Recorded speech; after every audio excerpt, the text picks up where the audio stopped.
ছেলেরা যদি 4টা বিয়ে করতে পারে তাহলে মেয়েদেরও 4টা কেন, মেয়েরা আরো বেশি করবে, কারণ মেয়েদের এনার্জি অলওয়েজ বেশি থাকে।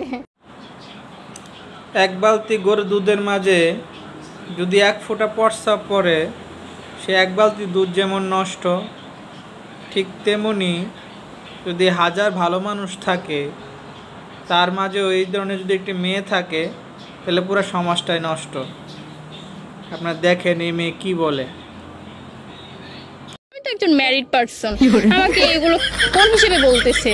আর সবই হচ্ছে যে মুতার জায়গায় গুতা দেওয়ার ধান্দা, আর কিছু না। এই ভিডিওটা থেকে আমরা কি শিখব? এই ধরনের ভিডিও থেকে কি শিকার আছে? এই ধরনের ভিডিওগুলো আমাদের সমাজের কি উপকার করবে? আচ্ছা, ছেলেদের কোন জিনিস দেখে মেয়েরা আকৃষ্ট হয়?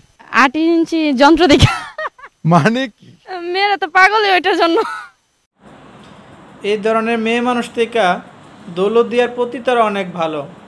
বলে না, কেউ খারাপ স্বভাবে আর কেউ খারাপ অভাবে, রয়েছে এই অবস্থা। আসলে এই ধরনের মেয়ে মানুষের জন্য সব মেয়ে মানুষের বদনাম হয়, একটা খারাপ করে আর 10টার নাম ছড়ায়। সানি লিওন মিয়া খলিফা পর্যন্ত হের কাছে ফেল। এর কথাগুলো শুনেন কি বলে।